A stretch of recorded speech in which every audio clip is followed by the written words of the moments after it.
welcome. So glad you're here, and I hope you've been enjoying the conference and got to hear some of these sessions earlier today, the general sessions. And you are in the session with Invisible Sentence, Recognizing, Supporting, and Advocating for Children of Incarcerated and Returning Parents. And I'll let Melissa introduce herself in a moment. But while we're waiting for others to join for a moment, if you wouldn't mind, just drop a note in the chat and share with Melissa something that you expect or would like to learn today.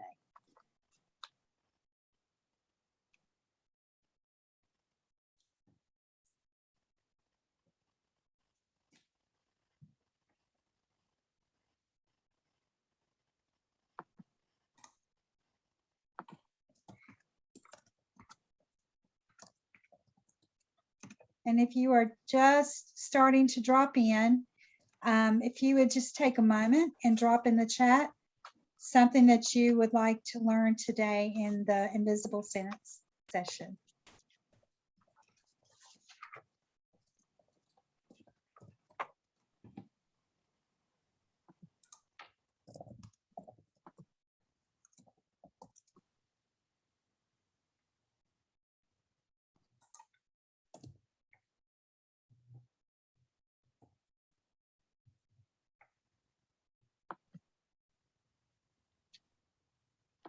Thank you.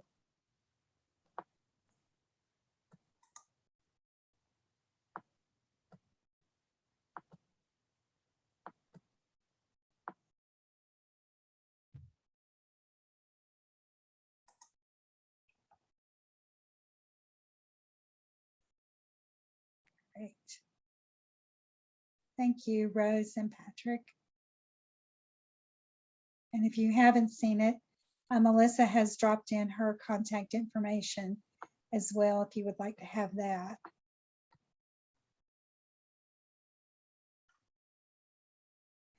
And I'm Phyllis White. I'm the Network Support Director for Communities and Schools of North Carolina. And I'm going to be support to this group today. And we welcome you and excited to have you here today. And we'll give everyone just another minute or so to join. And then I'll share a little bit of what we normally do as far as Zoom guidelines and asking for grace with technology. I'll share just a little bit of that with you, and then Melissa will get us started.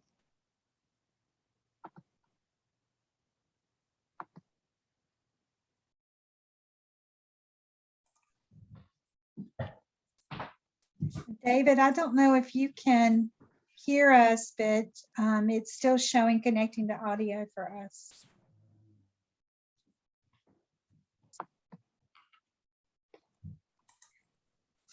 And just to be sure that Melissa has enough time for her session, just wanted to share a few things about Zoom. We've all had 18 months or so of most likely using this, and I know our team, we use it a lot, but we still find from time to time it helps for to have a few reminders. And just want to say how important your voice is.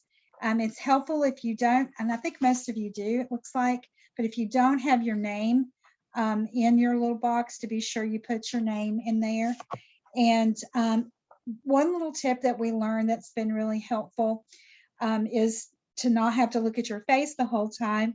If you just go to your screen with your picture and go to the three dots in the corner and click on that and click hide self view, it keeps your face from being right in front of you. And so you can really focus on the presenter, which as for our team has been really helpful. So that might be something you would like to do today. And just want to be sure to remind you, if you've got any questions throughout, to drop them in the chat, and we'll be monitoring that. And then at the end of the session, we will be dropping in the evaluation link, but the evaluation link can also be found on the website where you signed up for this session. You can go back there and get that too. But if you would please take the time to do that, it helps us to be able to continue to do better as far as providing you the support that you need. And just wanted to remind you to embrace the awkwardness that comes with technology. We were just talking before you came on about Melissa has just done an in-person presentation, and remembering what that was like and how different that is from doing it on screen, and to just show each other a little bit of grace and compassion as we work through this. And so with that, I will turn it over to Melissa, and welcome and thank you for joining us today. Thank you, Phyllis. And thanks to all of you for making time this afternoon, for joining us for this session. It's a pleasure to see all of you. What I've started asking groups to do, actually, I think probably at the beginning of the summer, was if you have access to your camera and you can turn it on, just to do a quick wave and maybe a smile would be wonderful, because I feel like otherwise we spend a lot of time talking to screens with names, but not actually people. So you're welcome to turn your camera off when you're done, but it's just nice to see some friendly smiling faces and some waving. So good afternoon, everyone. Thank you. I appreciate it. And thanks if you decided to put a message in the chat box about something that you're hoping to learn today. I will do my best to make sure that we cover that. If it's something that we don't, or not as much as you had hoped, let me know. We can talk afterwards. And I did, as Phyllis said, I put my information in the chat, and it will be on a couple of other slides. So don't have to worry about not being able to reach me. It's there for you. So I am going to share screen if you want to hold on just 1 second, and we will get things started.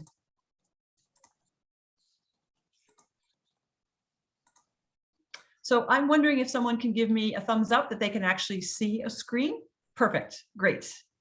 Lesson learned, right? If you don't check, sometimes you're just talking to absolutely no one with nothing on your screen. So a couple of quick housekeeping items as we get things started. First of all, I apologize. I feel like the lighting in this room is off because we've moved into late afternoon. I've tried to adjust light, so I may adjust again as we continue. But one of the things I've learned is that my PowerPoint, which you obviously see on the screen right now, is usually too long. Now, I've tried really hard, and I did it again this week, where I combine slides or look to see, do we need that, or can I reference that somewhere else? I think what happens is that I get emotionally attached to some of my slides. So I'll look at it and think, oh, I can't do away with that. That graphic is so great, or I spent so much time on that color, or that one's really cool. So what happens is I keep the slides in, but I recognize that some of them we might go through pretty quickly, or we might pick 1 or 2 items for us to go over.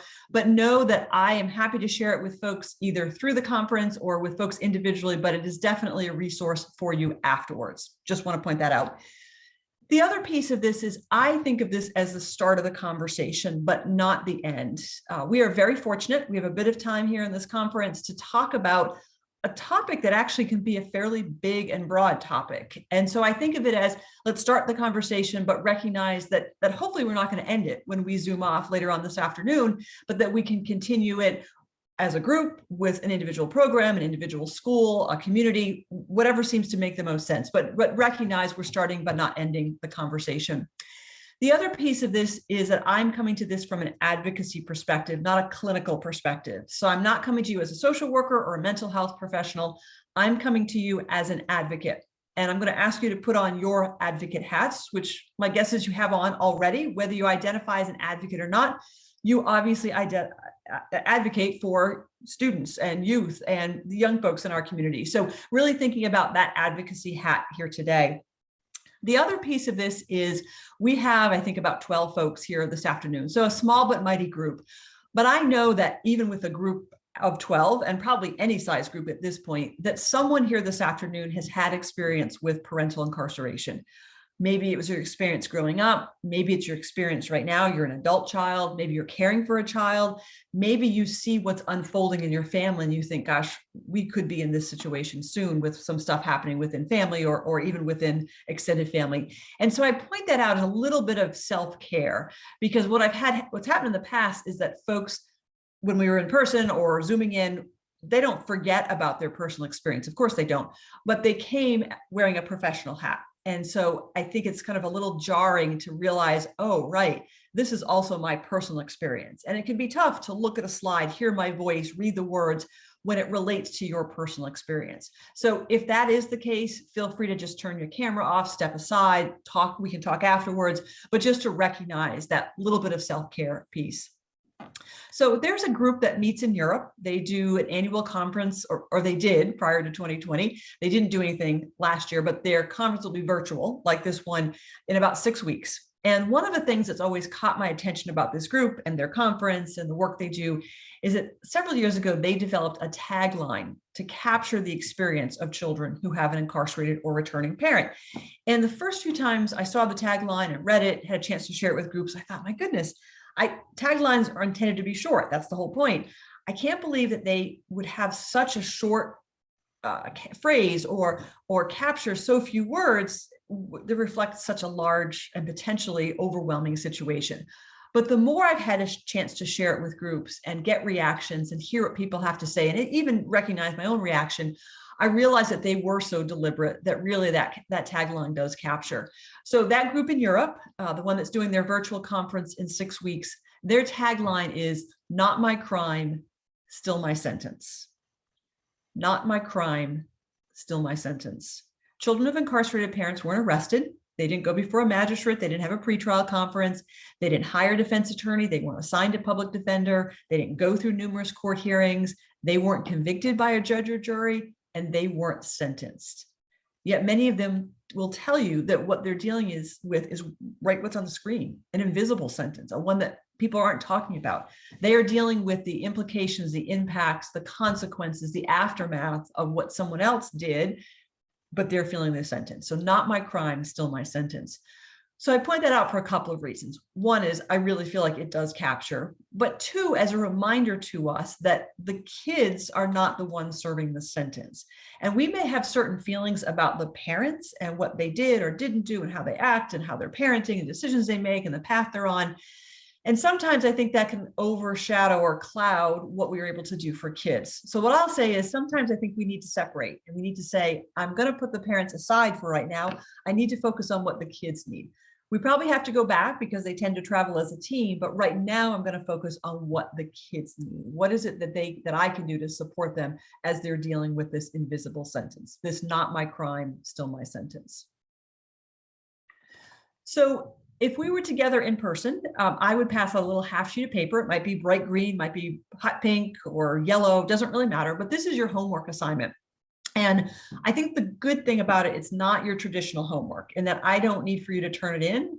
And in fact, I would prefer that you didn't turn it in, because if more than likely what happens is if people turn in their homework, it means they're giving me something to do. And that's not the point. The point is, what I think of this is a buckle up, folks. This session, I'm going to give you what I hope is a lot of really good information. But that's where it stops and ends unless we move to action, right? Great information is just that. It's great information, but we need to make a plan to act on it. So I do this visual reminder to say, are there some things you could do with this information right away? So here it says the next week, but maybe it's even tomorrow. Maybe it's not for another 6 weeks. But to think about, are there some things that you could do with this information? So you'll see that little purple flower that's going to show up in a couple of different slides as a reminder of, hey, this might be some homework that I want to focus on. Now, I'm hoping that nobody's on Facebook right now, but if you are when we're done, or maybe when the conference is done, let's put it that way. So this evening, I would love for you to check out our Facebook page or Twitter. We post every time we speak to a group. So I posted shortly before I zoomed on this afternoon to say, hey, this is a great way for us to end the week. We're presenting at this conference. So every group I post. But I also post if I learn of new research, a new report, I hear of a new program, a new book's been published. And I post around what I call the hallmark moments. So in a couple of weeks, I'll post around Halloween, and then I'll do Thanksgiving, the holidays, Valentine's Day, Mother's Day, Father's Day, back to school. All of those hallmark moments, those days happen regardless of whether a child has a parent in prison or not. And so I do it as a way to remind folks, what does Mother's Day look like if your mom's in jail? How does Father's Day feel if your dad's in prison? What does Halloween look like for kids who have an incarcerated parent? My mom's not around. Who's going to help me pick out my costume? Who's going to go trick-or-treating with me? Who's going to help me decorate my pumpkin? Who's going to make sure I don't eat that whole bag of candy that night? Those are the types of things that kids who have an incarcerated parent lose out on. So that's why I post around that. So I like to think of Facebook and Twitter as, yes, here's what's going on, but also as an ongoing resource. So you can check back and say, oh, look, there's a new book that's been published. Maybe we should add it to our collection. So assuming we have a bit of time here today, I may stop once or twice to say, hey, does anybody want to share their homework? I love when people do, because I think it generates some good thoughts for others to say, oh, I hadn't thought about that, but maybe I should be thinking about doing X, Y, Z. Or if you'd prefer, put it in the chat and we can go off of that for homework. The little stapler at the bottom is a reminder for me to tell you that I do have handouts. I don't usually go through them, whether we're in person or virtual, but they're another resource for you. So if it's something you're interested in, I'm happy to get those off to folks as well. And then probably the most important graphic on this slide, if not the most important in the whole PowerPoint, is the candy. So if we were together in person, our collective homework would be to make sure that the bag of candy I brought, that bag was emptied and that I went home with a bag that didn't have any chocolate in it. Because I know that putting a bag of chocolate in the car with me is not a good plan. So we can't do that because of course we don't see each other. We're virtual. I think from a calorie perspective, virtual candy is great because there are no calories. From a taste perspective, I don't think it works as well. So what I've been saying to folks is we're going to do this homework differently.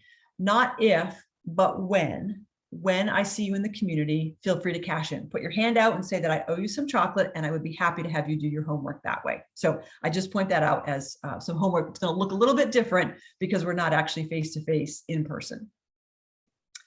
So in terms of our children's place, we are based in Durham. And for anyone who likes minor league baseball, you know the Durham Bulls, that's their logo. That's there because we are in fact in Durham, but we are a statewide program. And if you look at our website, we have a map, which I call our Where's Waldo map, where we have colored in every county we've ever presented in, doing some kind of a professional workshop.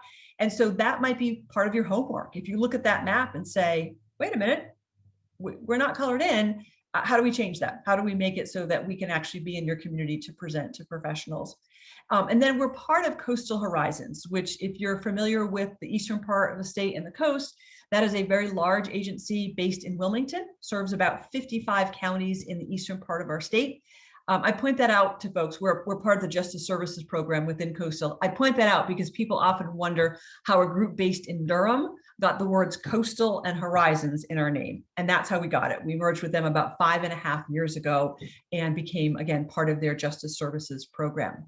So we are a statewide program focused on how communities support or could be supporting children who have an incarcerated or returning parent.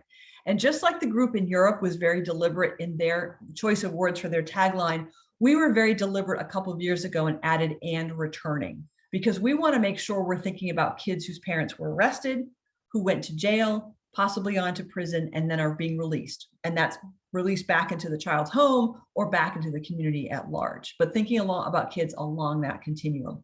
So we're looking to create communities where kids are recognized. So we move away from this whole thing of saying, well, not in my school, not in my subdivision, not in my district, not in my county, not in my community. We don't have any of those children. Instead saying we have children of incarcerated parents in all of our communities. So they're recognized, they're supported rather than shamed and stigmatized. So I think about how do we increase support? How do we decrease shame and stigma? And then finally, how do we create opportunities for them to share their stories? Are there places where they can tell us what's working, what's not working? What do they wish was in place? Their relationship with their parent? What do they want us to know as the adults in their lives? I am not an expert on children of incarcerated parents. The experts are the children of incarcerated parents. Do we create opportunities for them to share their stories? So we want communities where kids are recognized, supported, and encouraged to share their stories. So most of our time and energy and focus and resources are spent on things like today, whether in person or virtual, but the whole piece of educating professionals. And what I'll say to folks is I'm not telling anyone how to do their job. People are doing amazing jobs and they're doing it during a pandemic. So my job is to say, we're not looking to create something new. We're looking to say, are there some layers? Are there some additional resources and tools and information and places for you to turn? Not if, but when you have a child with an incarcerated parent in your program, in your school, your after school program, your childcare center, your faith community, that you've already thought and had the conversation internally so that when a child does present, you're not caught off guard. You've already thought about approach and language and resources.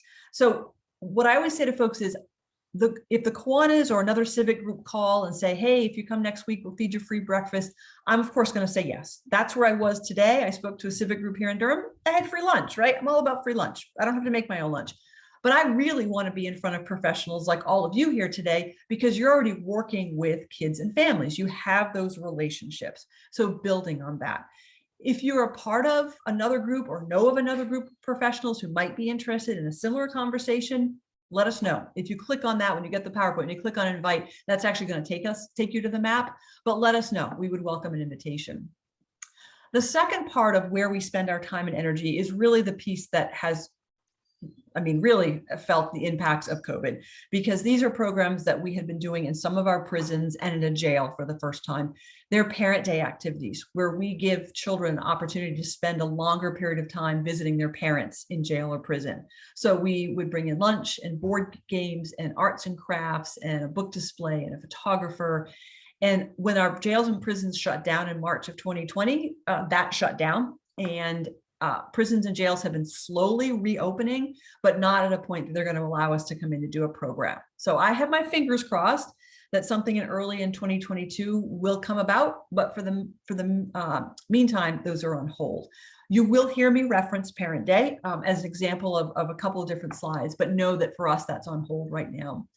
And then the final piece of where we spend our time and energy is kind of ties back into the Facebook page, is making sure we are identifying and promoting where kids should be getting their support throughout our community. So if we kind of take the jail and prison piece out just a bit to say what's happening in our schools, in our after school programs, our childcare centers, our faith communities, our sports teams, any place kids find themselves, do they have support, resources, a place to turn around this particular issue of having a parent who's in jail or prison? So I ask things like, again, what is happening in our schools? Is it simply, we hope the social worker has us under control, or do we have a team approach?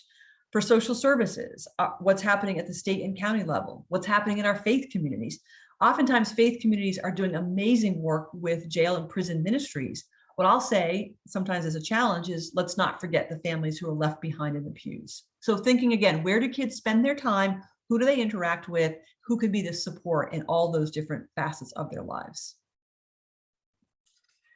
So in case you thought I was kidding about the homework, what you'll learn is I'm really serious about my homework. I am not going to click on this. I'm going to encourage you to check this out as it says on the screen. This is a relatively short video, but I love how it does just what it says, reversible thinking. It's going to tell you a story, and then it's going to put it in reverse. And I really think it makes us stop, pause, think, and rethink how we view things. So I'll leave that for you when you get the PowerPoint. I'd love your feedback if you decide to look at it, but it's something I've been sharing with pretty much every group we speak to, as well as our advisory board. So in terms of our approach, I have been with our Children's Place for almost 17 years. And prior to that, I ran the Domestic Violence Agency in Orange County. So child safety is, if not the number one, it is definitely a top concern. We are not going to suggest that we support or push or advocate for a relationship between a child and an incarcerated parent if it's not safe, however we define safe. But let's say that's the situation. Let's say a judge has issued an order saying a parent cannot have contact with a child for safety reasons. I would still ask the question, who's the adult? Who is the big person in the child's life? Who's the go-to for the child? For many kids, it's not a case of out of sight, out of mind. They want to know, what do you mean I can't go see my dad? Why can't I talk to my mom on the phone? Can I write them a letter? Is this a forever situation, or is it for right now? So I'm not suggesting that's your role. It may not be appropriate for it to be your role, but as you're supporting families, can you help them identify who might be that person in the child's life who can answer questions or help them find answers, who's a good listener, who knows a little bit about this to be able to offer that support? So we look at this from both a community and a corrections perspective. Community, obviously, because that's where the kids are. And this ties back into where are all the places in our communities that kids find themselves, and is there support? And if not, how do we change that? But from the corrections perspective, we look there because that's where the parents are. They're sitting in our county jails, our state prison facilities, and our federal prison facilities. So I tend to look at this from two different perspectives. One is what's available for the parents. Is a parent able to earn a GED, take a parenting class, seek mental health and or substance use disorder treatment? Those are things that affect the adults and they affect the parents, but we know those trickle down to kids as well. We offer parenting classes in the community, not for kids, but for parents, because we know they help parents, but they also have in many cases, a positive impact on kids. So looking at what's available for the parents who are incarcerated. And then also looking at what does the jail or prison experience look like for kids and families. So as visits come back 100%, when a child goes to visit their parent, are they viewed as, oh, one of those families going to visit those people? Is that how the staff treats them? Or is it more of, oh, here's a family coming to visit their loved one, to spend some time with that person they care about? Those situations can make all the difference for kids and their relationship with their parents about how they're treated. We actually are working on a grant right now to do staff training with officers and program staff about the importance of relationships and visits and how families are treated when they go to visit. And then the final piece in terms of approach is being able to, and willing, not only able, but willing to ask the question and listen to the answer about what's in the child's best interest. I've had folks say to me, they don't think any child should ever go visit any parent in jail or prison under any circumstances. And that makes me nervous when we make those any or all statements, because I feel like we're not taking into consideration a particular child under a particular set of circumstances. On the other hand, I have a former board member whose daughter is a recent college graduate, a young professional, and she has never wanted a relationship with her incarcerated dad. And he's been in prison for most of her life. And her mom has said, I wasn't going to force her to have that relationship. If she wanted to have it, or if she wants to have it now as a young adult, I will support her, but I'm not going to force her to have that relationship. So thinking about it again on a continuum, I think sometimes we say no to visits or phone calls or letters because as the adults, it makes us uncomfortable. But the reality is there are many things that we believe in, but two that I want to share with you. One is that we believe that kids should know the truth about their parents. And we, and I'll talk to you about that in just a second. And as you've probably guessed, we do support relationships between children and their incarcerated parents if it's safe and appropriate. Now, we've had so many good, really good questions about how to tell a child the truth, how to prepare for a visit, how to even find out where a parent is, that I put together a second PowerPoint. So it's separate from this. It's not nearly as snazzy with the colors and the graphics, but we've been updating it throughout the pandemic. So as things shut down, we included it as they've been opening up. So if that's something you think you might be interested in, the whole, how do you tell a child the truth, how to prepare for visit, what to consider in terms of what might be going on with the parent, as well as finding the parent, let me know. I'm happy to share it. You can simply put it in the chat or send me an email and just ask for the second PowerPoint. It doesn't even have a snazzy name. It's just the second PowerPoint, but it might be another resource for you. But again, focused on kids knowing the truth and then supporting relationships. So I'm going to share, actually it's just a couple of slides down. I'm going to share one slide with statistics. And what I say to folks is, even if you've been eating that yummy chocolate and had a little bit of a caffeine chocolate rush this afternoon, I know that if I start to do more than one slide with statistics, people's eyes start to glaze over, right? We've all been there. So I do one slide to set the stage. If there's something that's not on that slide, or you think, oh, I'd like more detailed information, let me know and we can continue the conversation afterwards. I put awareness on one side in every presentation I do, more of a reminder to me about the fact that the number one response we get across the board, across professions, across the state, is I have never thought about children of incarcerated parents. It's not that I don't care, it's that no one has ever asked me to think about children of incarcerated parents. So that's my challenge to you today is, if you haven't been thinking, can you start? If you have, can you up your game? And if you have, can you ask someone else to start thinking? I mean, wouldn't it be great if I never got invited back here again, right? Because it would mean that everybody was already talking and thinking about and supporting children of incarcerated parents. I don't see that happening in the near future, but wouldn't that be an amazing goal to strive for? I presented at an international conference virtually about 2 weeks ago, and that was the title of our workshop is I've never thought ... And we talked about the ways that we're trying to be creative to get people to think about it, but that's the response we get. Impacts. So I have 1 or 2 slides about impacts. I'm not going to spend a lot of time on that. There is more information in the handouts.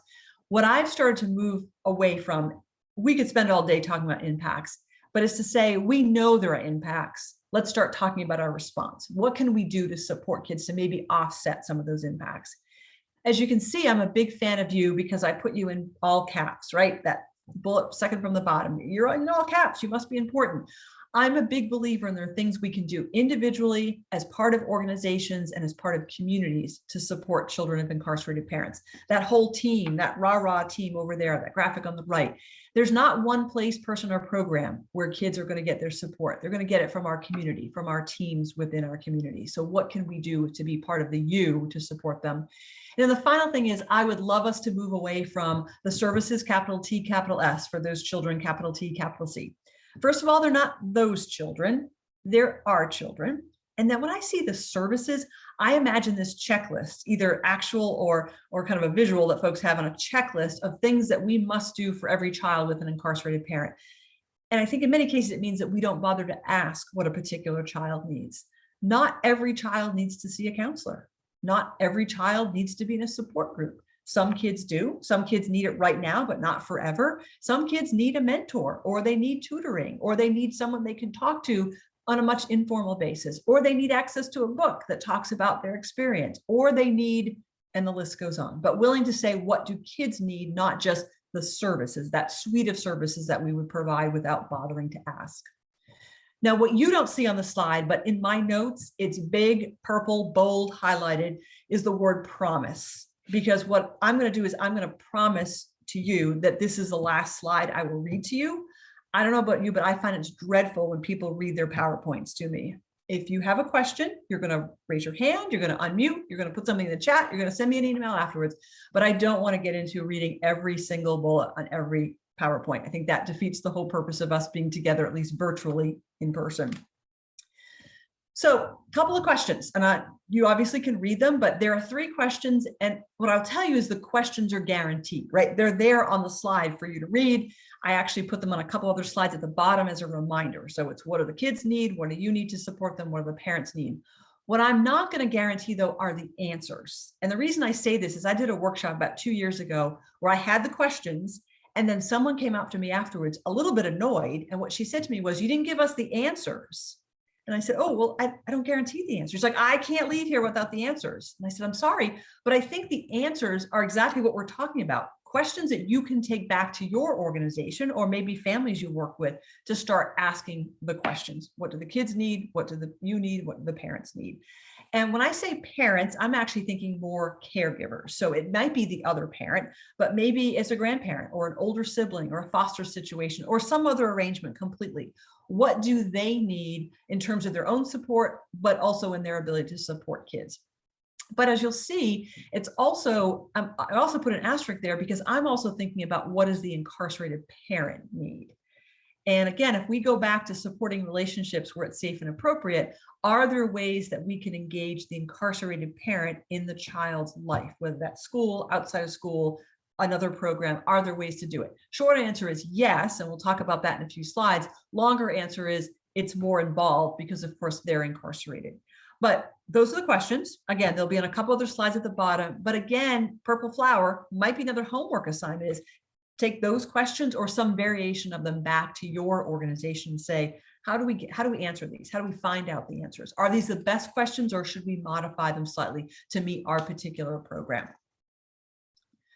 So why are we even having this conversation? Now, it was clear some of you wrote in the chat what you'd like to learn about. It sounds like you're looking about someone's asked about wraparound services, possibly connecting in with the prison program that's happening in your community. Someone was asking about maybe kids who have been incarcerated. So thinking about why we're even having this conversation, 2 things I want to point out here. One is about gossip. Now, I'm feeling pretty good. It's about 10 after 4 or so on Thursday. I don't think I've gossiped today. I'm feeling pretty good about that.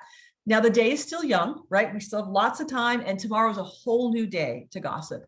What I've learned is that I can control my gossiping, but I can't necessarily control what others do. But I can think about reframing gossip conversations. So the gossip conversation is, did you hear? He got arrested last night. Did you hear? She got a 4 years prison sentence.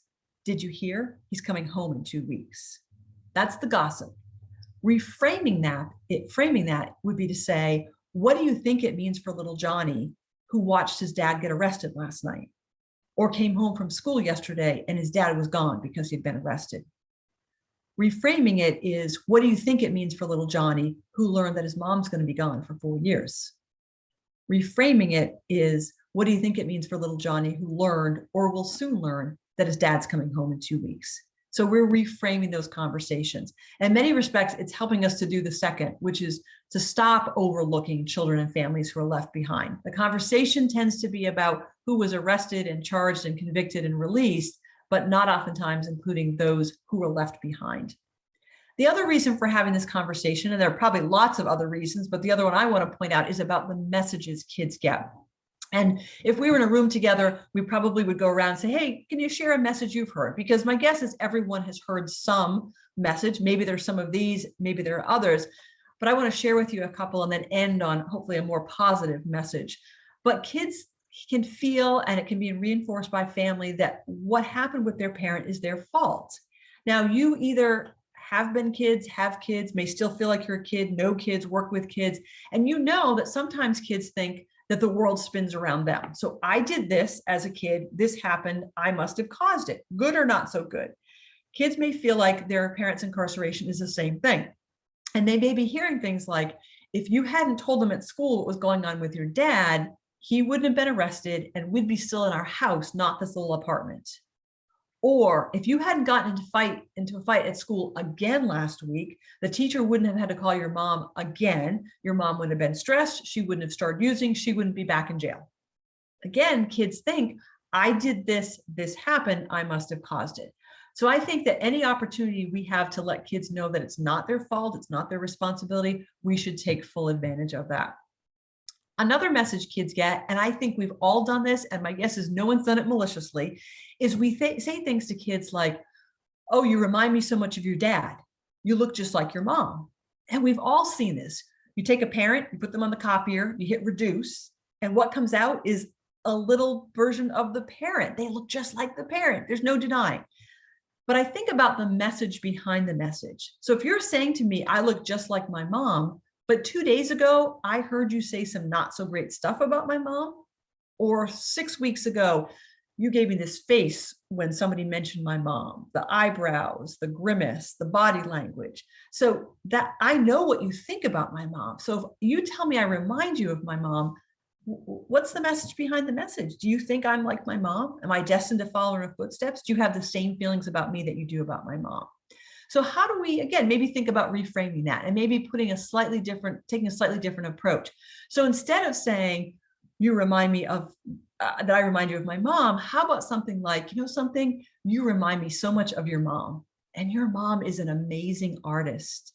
I think I could give her a blank piece of paper and some crayons right now, and she could create something beautiful. She's so talented. And it looks like you're pretty artistic as well. You remind me a lot of her when I see you doing that amazing artwork. So we're thinking about something that we would want the child to latch on to. Not that we are questioning what the parents are doing and their choices, and that's what we think about the child, but it's about something that we would want the child to follow in their parents' footsteps. Two other messages, and they're two of my least favorite messages, and I think they happen sometimes to older kids, but I always think if they're happening to older kids, they're probably trickling down to the younger siblings. So it's things that older kids are getting the message that going to jail or prison is a rite of passage. It's a badge of honor. There's some glory to doing jail or prison time. And when I hear that, I think that our allies in this are folks who've spent time in jail and prison and can let kids know that really there's no glory in the jail or prison time, but also when you're released, the consequences can continue. So thinking about that. The other not so great message, and again, I think we say this to older, probably teen and preteen boys, is something along the lines of, well, your dad's gone to prison. Looks like you're the man of the house now. And I feel like we're setting kids up for failure when we're saying that, because what we're saying is we expect you to assume the role of parent, head of household, whatever title, and yet we may not be increasing the amount of support we're giving you. And then we act surprised when things don't work out the way we hope they would. So I think it's important to say to kids, hey, life is probably going to change, but we don't expect you to be head of household or responsible for your family, to be acting in the role of parent. Now, the final message, which is one I think is more positive, but I think the community needs to be reminded about on a regular basis, is that many, I may be willing to say most, children who have an incarcerated parent still love their parent. Now, they may not like them, they may not like what they did and where they're staying, but they still love them. The last time we did Parent Day, unfortunately, about 2 years ago, was at Orange Correctional. We had something like 29 kids and I don't know, 12 or 14 dads. The room was crowded and it was loud. I don't know if we'll ever do crowded again, but I'm hoping we can do loud again. And I know that those 29 kids love their dads. I know it because they told us. The fact that they were clinging to their dads the whole time when we did our closing exercise and they shared with us that they love their dads. And then the tears and the hugs at the end told us again that those kids still love their dads. They might not like what they did and where they're staying, but they still love them. So I think this is a two-part message. We need to remind the community that kids love their parents. We need to let kids know, hey, it's okay. We understand that you love your mom. You still love your dad. But I think another part of that is to let kids know it's okay to love someone that the rest of the world doesn't like. Because kids may say, hey, I love my dad, I love my mom, but what's swirling around them is all this negative stuff about their parents and the choices they're making, the path they're on. They can't get their act together. They're bad parents, they're bad people. To remind them that we know you love your mom, we know you love your dad, and it's okay to love someone the rest of the world doesn't like. So here's the one promise slide with statistics. Again, if there's something that's not on here that you wish was, we can talk afterwards. Or if you look and think you'd like some more detail, again, let me know. As you can see, there's a purple flower because this could be a homework assignment for you. So nationally, we're talking about 2.7 million kids. I don't know about you, but I don't know what 2.7 million looks like. I don't have 2.7 million of anything. Golf balls, teacups, postage stamps. I just don't have it. But I do know what the number underneath looks like. I can imagine what 1 in 28 looks like because I can think of a classroom. And I think of either a classroom with 28 kids, and I imagine one, or I imagine maybe an empty room that has 28 seats, and I think about one child. But this is where your homework might come in. So those are national numbers. What does that look like in your community? You know, if schools are back in, we probably have some decent enrollment numbers. What does 1 in 28 look like in your school district? What does 1 in 28 look like in a particular school? Because while I think national numbers are helpful and they really set the stage, I think for many folks, it's helpful to know what's happening locally. Then it doesn't become a national issue. It becomes, this is what's happening in our backyard. If you flip down a bit there, you see that blue map of North Carolina. The Department of Public Safety, DPS, the folks who run our prisons, they run a report for us. They've been doing it annually now for the past probably 7 or 8 years. It's usually the end of January, beginning of February, and they call it their children's report. It's essentially a point in time count where they're asking the question and running a report based on the question of how many men and women in our prisons on that particular day have self-reported they have minor children. And that's where that almost 17,000 number comes from. So at the end of January, beginning of February, the men and women in our prisons had self-reported they had almost 17,000 minor children. Now, as you can see, it's a number with an asterisk because I always think of this as the best number we have, but not the best number because it excludes a lot of kids and a lot of situations. So this is a number that the question is asked during intake. So a particularly stressful time when you're going to prison, folks say, gosh, I'm so stressed, I can't answer any questions. Or they'll say, I'll tell you about me, I'll answer those questions, but I'm not talking about my kids aren't in prison. Or there's concerns if I tell the prison staff about my kids that they're gonna call CPS, my kids are gonna get scooped up. And if I've had a bad situation with CPS before, probably even less inclined to tell you. And for some parents, in particular dads, there's concerns about child support. So they don't answer that question or they're not able to answer it in full. The other thing is it does not include kids whose parents are sitting in jail, parents who are sitting in jail or prison in a different state, or parents who are sitting in a federal prison. So we feel like it's the best we have. It's the one we work with, but it probably is a pretty substantially underreported number if we were to ask the questions at a different time or phrase them in a different way. If you decide to get the PowerPoint and look at it, you can click on the Annie Casey Foundation report there. Great resources about a number of topics. We really like it because of the information about kids with incarcerated parents. But what they encourage us to do, and states across the country, is to say, let's look at those state numbers, that's great, but let's also look at this a little bit broader and say, how many kids have ever had an incarcerated parent? So not necessarily today, what is today? October 14th, not necessarily today, but from birth to 18, how many kids have ever had an incarcerated parent? And as you can imagine, those numbers just skyrocket. It's about 5.3 million across the country and about 160,000 here in North Carolina. I don't expect anyone to remember those numbers. For me, they're big and a bit overwhelming, but I want to point that out for a reason that I think is important, and I think is important for you as professionals working with families and children and organizations, is that just because the incarceration is over doesn't necessarily mean the impacts are over. So a child who says, and unfortunately this is true for too many kids, a child who says, my mom came home last week, for some, that is merely a statement of fact. My mom came home last week, but my mom has been cycling in and out of jail and prison. So coming back last week doesn't necessarily mean she's out forever. In fact, I'm waiting for her to go back because I've seen this pattern. For some kids, let's say it was a dad who served 3 years in prison. He's been out for 18 months. So his child was part of that 17,000, but not anymore. But dad for 18 months, because of a felony record, isn't able to secure full-time livable wage legal employment. And so you have a child who doesn't have an incarcerated parent, but is living in a home with a lot of economic insecurity and wondering, is my dad going to get a job? What does it mean for us for housing, and where do I go to school, and all the other things that go with that?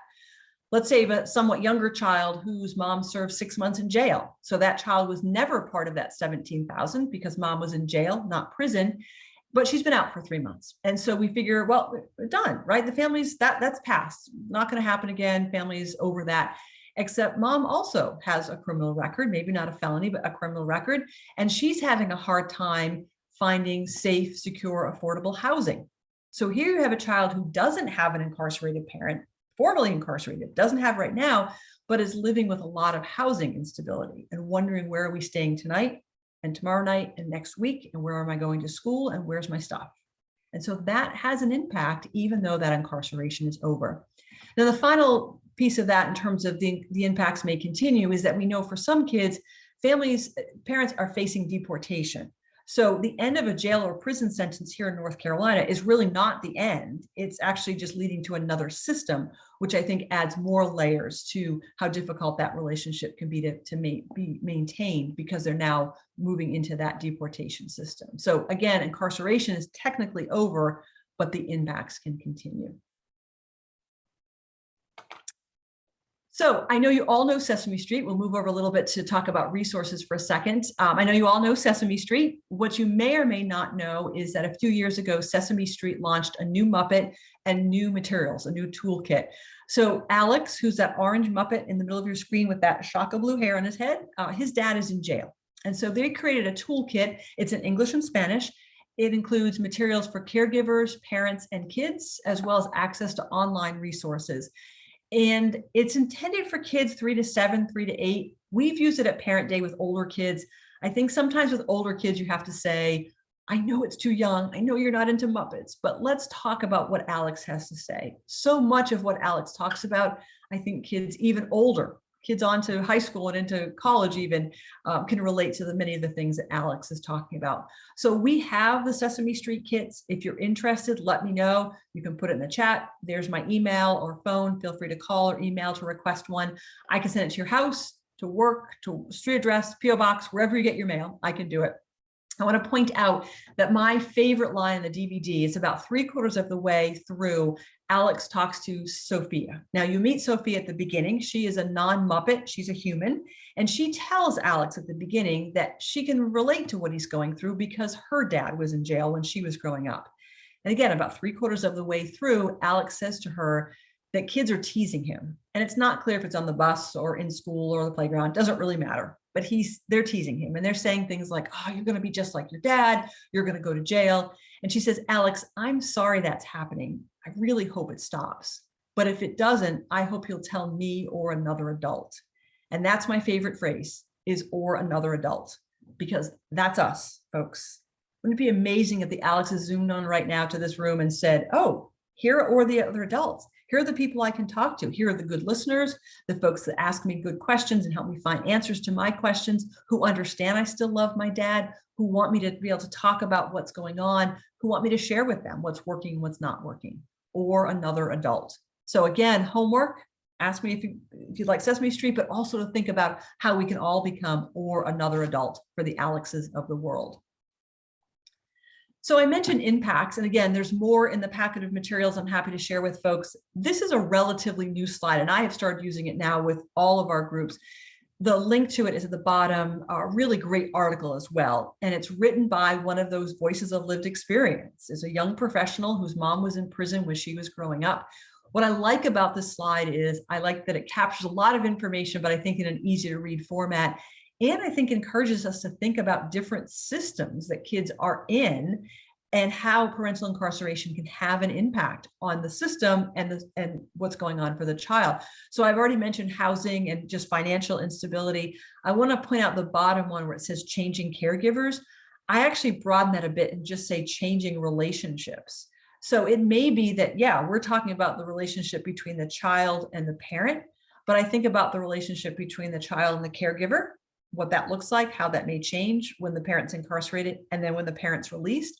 But I also think about changing relationships with siblings. So maybe we were all together, mom went to jail, and now we're split up.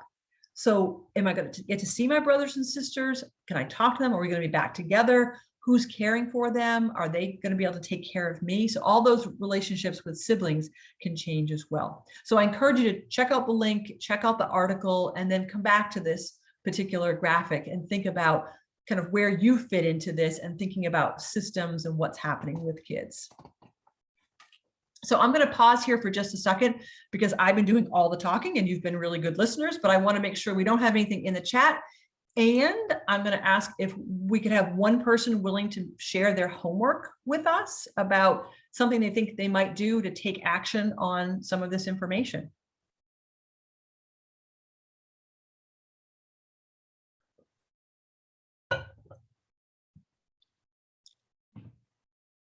Would one person like to share?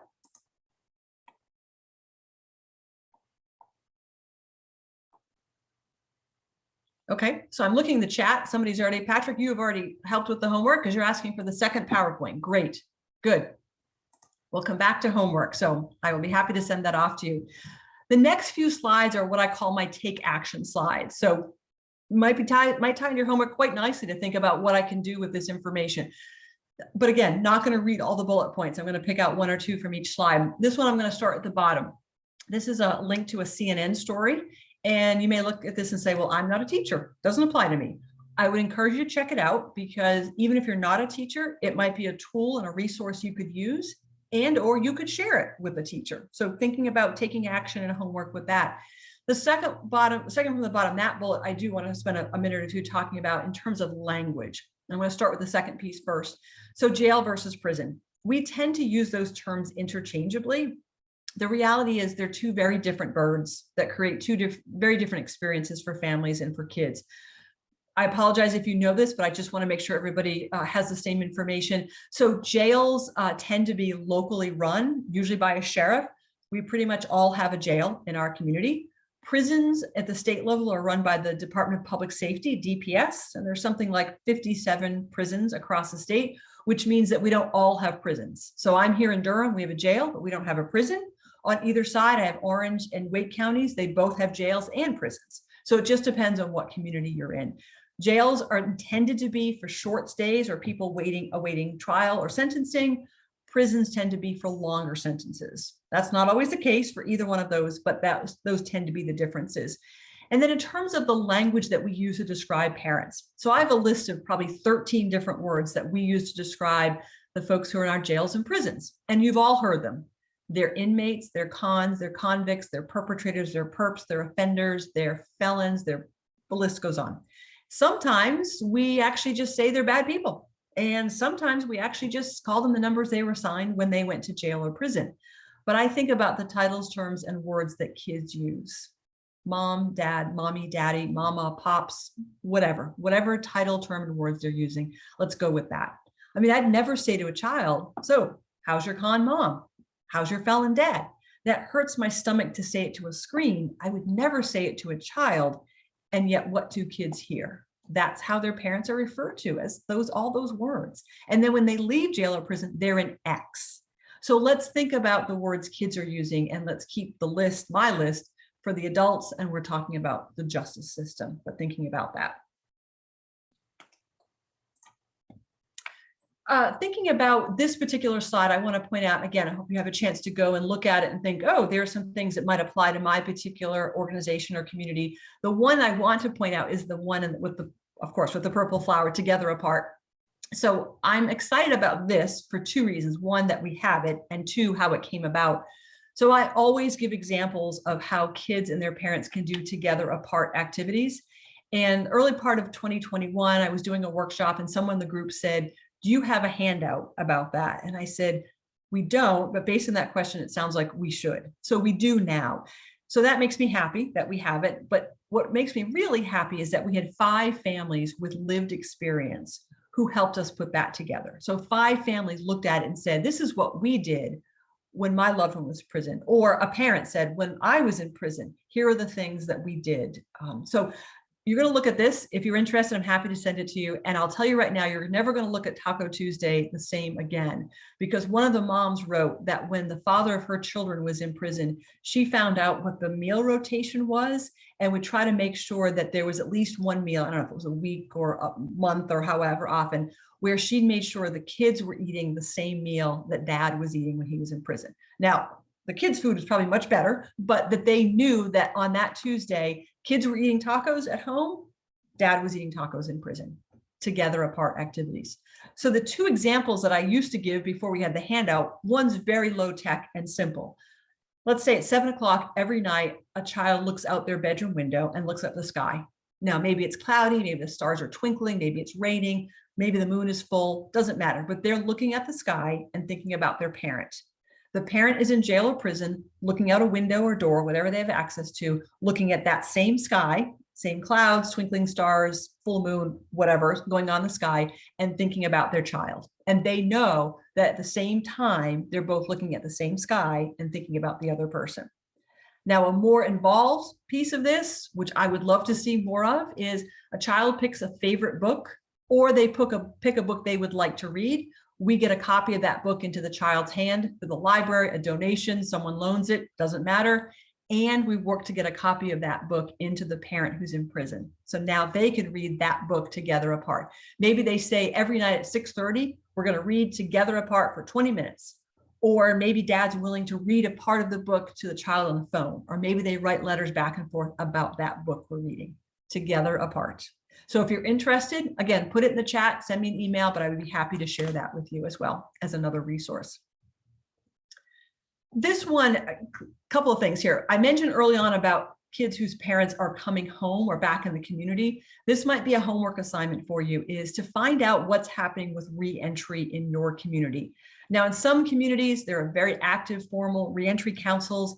In other communities, it's much more informal, but still great stuff happening. If you don't know what's happening with reentry in your community with parents and adults leaving jail or prison, let me know. We can brainstorm. I'll share information. But once you find out who those people are, is ask them to please make sure we're thinking about kids and families when parents are returning home. And there's a whole list of things that we can talk about what that might entail. The Bill of Rights, I realize it's a very, very small version. It's more of just of a visual to say it's on a PowerPoint on our website slide in just a second, and it's also in the handouts. And you might look at this list, which is not a legal document, but you might look at it and say, oh my goodness, we can't take on 8 more things. Like our plates are overflowing. We can't take on 8. Can you pick one? Is there one thing on that list that you say, that's our thing, that's our go-to thing? It's the whole thing about kids being supported or not being shamed, whatever. That's our thing. We're going to focus on that. And then think about, can you put this Bill of Rights on your website, share it with families, tack it up on a bulletin board, put it in a newsletter to say, these are some of the things that we're thinking about within our community, our organization, whatever the particular group is. And then I mentioned earlier about this second to last bullet point about including parents in activities. So looking at family and parental engagement may be a bit broader than we have. How do we, can we, should we be including the incarcerated parent in what's going on in the child's life? Yeah, the answer is yes, we should be if it's safe and appropriate. It can happen, but it's guaranteed more work. You have to find out where the parent is, what information they can get, how you can make contact, what you can send, can you arrange for phone calls? But what an amazing opportunity for the child, for a student to say, you know, my mom's not involved, can't be here for what's going on at school, but somebody's making sure she knows what's going on at school. Someone's sending her a newsletter. as simple as let's send incarcerated parents the school calendar, right? We can't expect incarcerated parents to be engaged if they don't know the school calendar. When's an early dismissal day? When's a holiday? When is school going to be out for Thanksgiving? And let's not rely on kids to get that information to parents, right? They have a hard enough time getting it back home in their backpack. Let's not ask them then to rearrange to figure out how to get to dad or mom who's in jail or prison. So it's something as simple as that, but then going from there and imagining what it would be like. So if there's some sort of a parent teacher or some other version of that conference that's happening, we figure out how to have it happen virtually. How can we get the incarcerated parent engaged in those types of conversations as well? If you end up doing something, please share. I'd love to hear. I'm always interested in knowing what folks are doing about that parental engagement piece. So this is where you might do some homework that you actually do share with me after the fact. If you're part of a group or an organization or a type of an organization that doesn't have a Post-it note on this slide and you feel like you should, let me know. And let me know what should be on that Post-it. Or if you look and say, oh, I'm part of one of those groups, but you forgot to include this, let me know, because I've been adding Post-it notes as we've been going, again, to get people to think about, oh, I'm part of a library. I should be thinking about these things, or I'm not on a Post-it. Here are some things that I think others should be thinking about, things that we've learned. So if you have thoughts, I would love to be part of, please, would love to have you be part of our virtual Post-it note slide. Thinking about a universal approach. So I actually just updated this slide this morning because I wanted to think about this from two ways. So one is, how do we get information to children and families, and being creative? Because the reality is families may not be ready to talk about this. But if we can put information in places where it's convenient for them to access it, then maybe at some point they would want to talk, because now they're knowing, they're learning, they're hearing, oh, here's a place that is learning about this and has good information and is a resource and is open to us disclosing what's going on. So this is not an exhaustive list. I tend to end my list with others as just a reminder that these are the things that I and others have come up with, but it's by no means the exhaustive list. So you may very well have things to add to it. The other part of universal, though, is to broaden what we're thinking about. So we've been talking parental incarceration, but we know for some kids, it's not the parent. It's another relative, it's a grandparent, it's a cousin, it's an older sibling who's been incarcerated, but it clearly is having an impact on a child. Maybe that other person has been acting in a parental role, but when we say parental incarceration, technically they're not the parent, but that we may want to consider some of the impacts it's having because that person has been acting maybe in a parental role, or maybe just in a really very important role in a child's life. So again, thinking about this more universal, where we get information, where we put it, where we make it available, and who we're talking about, and recognizing it may not be the parent who's incarcerated. I'm going to point out two things on this slide at the bottom for the list. So story time. This is one of my new things throughout the pandemic is if I'm learning of a group that does story time, a Smart Start group, after school program, childcare center, library, any of them, I will ask them, would you consider reading a book about a child with an incarcerated parent? But that expands. So if there's a book club or a reading assignment at a school or a library, would we also consider that as a potential book, a book about a child with an incarcerated parent? And then the website challenge is, I just challenge all groups to think about, if you have a resource page on your website, would you consider putting a link with some information about supporting children who have an incarcerated parent? What I'll say is, you don't have to start with the Library of Congress, right? You don't need to start huge. Start small, grow big. Think about, are there a couple of things that you could put a link or information, see if you get any feedback, and then think about adding as time goes on. If you're thinking about books, first of all, I'll point out there's the Bill of Rights in a somewhat easier version to read. This is actually a screenshot of our website. And what I did is I pulled down the links to the book list. So we have 4 book lists on our website. They were updated about 6 weeks ago. We try to update on a regular basis. They're pretty comprehensive. What I'll say is I won't put a book on any of those lists unless I've read it, which doesn't mean they're all good books. It just means I've read all of them. So if you're looking for some recommendations, let me know. But again, another resource. Can you link this to your website? Could you let families know about the book list? Could you add some books to your collection? Could you see what's happening in your library? Is this a book that a book club could read together, or a project for school or a library or a different program? Can you let families know that when they come to a waiting area. They can pick up a copy of this book list. So lots of opportunities around this having to do with books, relationships, getting the word out, letting kids know there are other kids who have had a similar or having a similar experience. And then the timing of this conference was ideal. Thank you, Phyllis, for picking October. I don't know if that was your picking, but I love it because this is actually the National CS Support Us campaign happening this month. It's something we're involved with.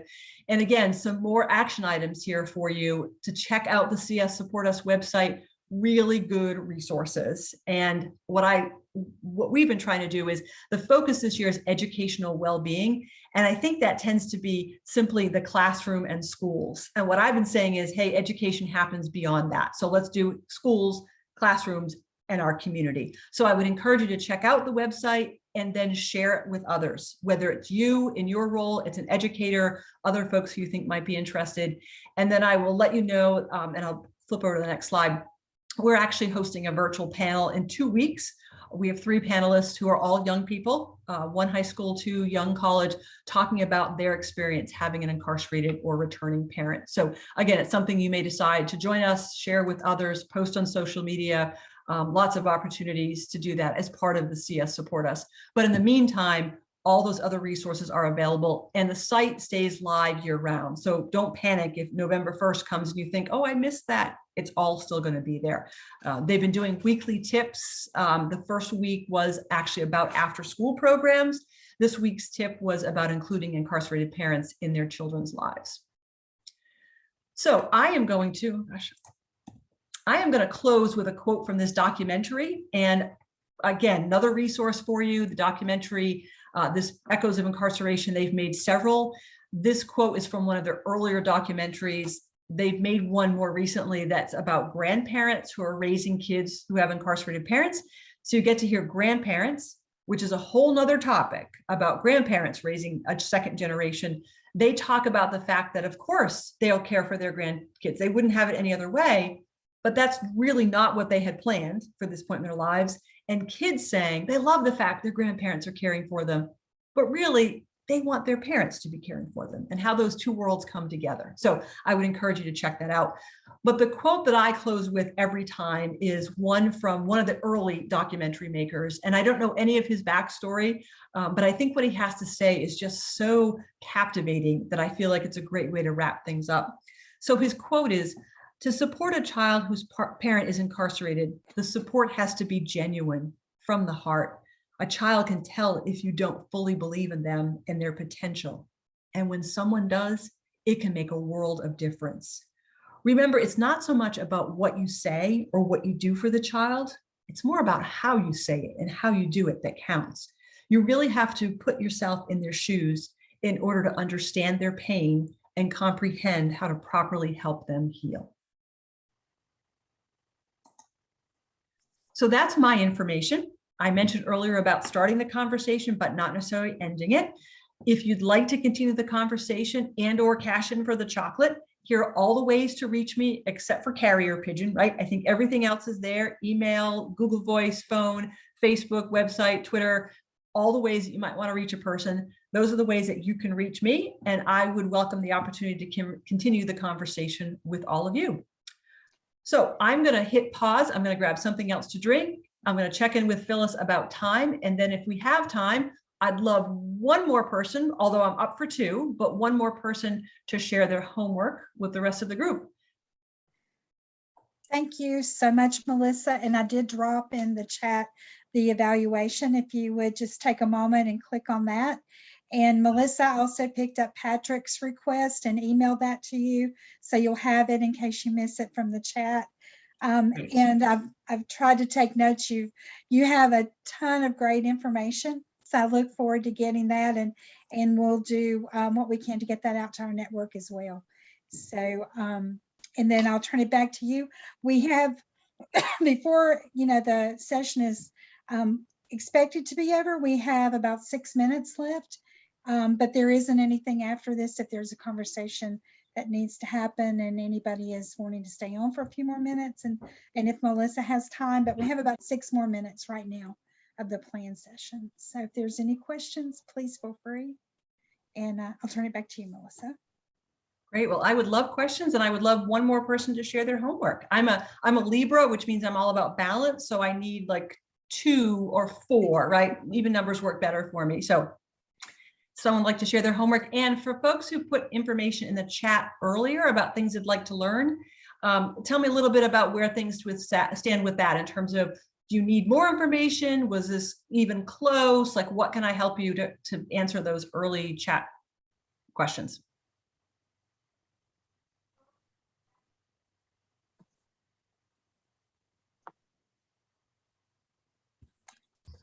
And But I don't want to be that guy speaking up again, but I really appreciate this, Melissa. There was a lot of great things to think about, and it gave me some ideas as to things I can reach out to other partnering organizations with.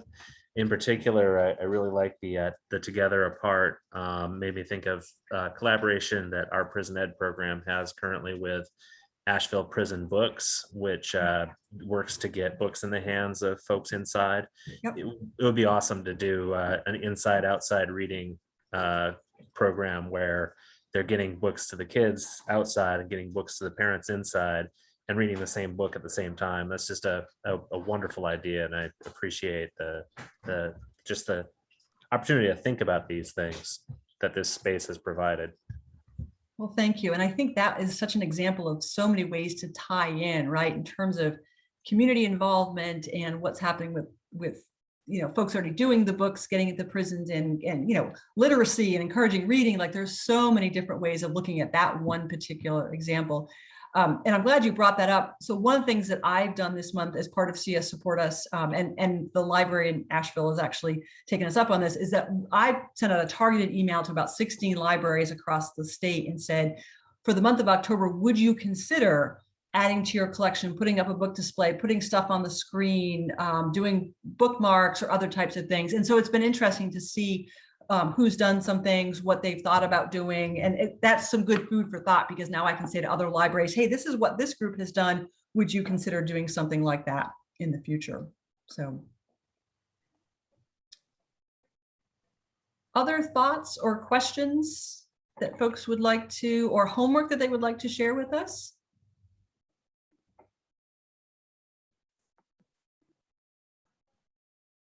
Phil, so we have a very quiet group, a very deep thinking group, I think, right? It's also 4:45 on Thursday, and people are like taking a lot of information in. So yeah. Yes. Yeah. But it's really good. And I know we've got a small group here, but we have a much larger group that are going to benefit from the information that you have. So thank you. Really appreciate all that you've had to share. I'm thinking of, our programs of the state office and some people in particular that I know would really benefit. So I appreciate it. Suzanne, were you going to say something? Yes, ma'am. Well, I was a presenter, facilitator for the last 10 years of my life. So I know I want to help you out here as well as help myself out. So that's what I was trying to do. I want to do the balance thing. So with regard to the homework, I'm gonna like your Facebook page. I'm going to go to the map and see where you have presented and see where the gaps are, and if they're in any of the areas that the schools that I support serve. And I want to look at the reversible thinking short video, and then the Sesame Street communication stuff. My sister is an elementary school teacher outside of DC. So I'm going to send that stuff to her to see if they have something like that in their school, or what the opportunities might be for them. So thank you. Wow. I get good sister points too. So, hey, that's a double win. Hey, anything I can help to do to help with the sibling points, I'm all about that. So, right. Suzanne, what corner of the world are you in? Because it sounds like you work with multiple communities. I'm in Charlotte, CIS okay. Charlotte. Been here one month working here. So my time has actually been in higher ed. Okay. So I've done that for the last 25 years and retired and came down here and was drawn to CIS. So it's pretty, I've been here only a month, and I think it's pretty daggone fantastic. Great, So, great. Well, yeah. welcome. thank I you. love the fact that you have that higher ed background, because that's another piece is, we spend a lot of our time providing information to professionals, and I'll say paid professionals and volunteer. So guardian ad litem, definitely, but Right. also our professionals in training, right? Like, again, wouldn't it be great if I never had to be here again, because we have been catching all of our students, our teachers, our social workers, our counselors in their grad and undergrad work, if we'd been talking about this all along, so that this wasn't a new topic for a conference. So, a girl can dream, and we're going to keep working on that. But I do think that's a whole nother world that we really haven't tapped into is, we should be at every school of social work program, right? To be talking about this. I would agree. Right. I would agree. Yeah. So, and for experiential learning, and I was at James Madison University, and all the students have a community service component that they need to fill before they can graduate. Yep. And so this would be an opportunity at least to be to do a research project or something, right? yep. But anyway, I've learned a lot, and I'll send some stuff to my colleagues up in the Shenandoah Valley. So we'll Great. see what happens up there. Great. Thank you. Elizabeth, Ruth, David, any questions, any homework, anything I can share with you before we wrap things up this afternoon? Well, I was just thinking about how this is going to be useful, because ironically, today I had a student share with me that he had a stepfather who was incarcerated, and I'm at the high school, and he was telling me how his stepfather is his actual little brother's biological father, but I guess he deems this person as important too, because he helped raise them. Yeah. And just encouraging him to maybe write him, or encourage him to still be engaged in his life, will probably help him out a lot. And as far as also what I can imagine what it'll do for the father, who is separated from the family as well. Yeah.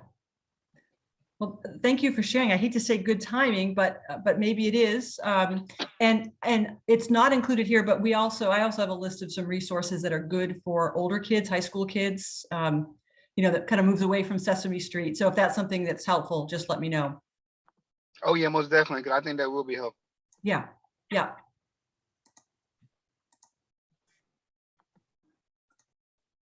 Well, thank you so much. This has been great. Thank you again for making time to be here. Thank you, Phyllis, and folks on your end for making this happen. And I look forward to seeing you in the community to pass out candy, right?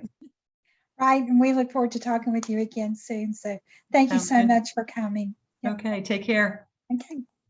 Good afternoon, everyone.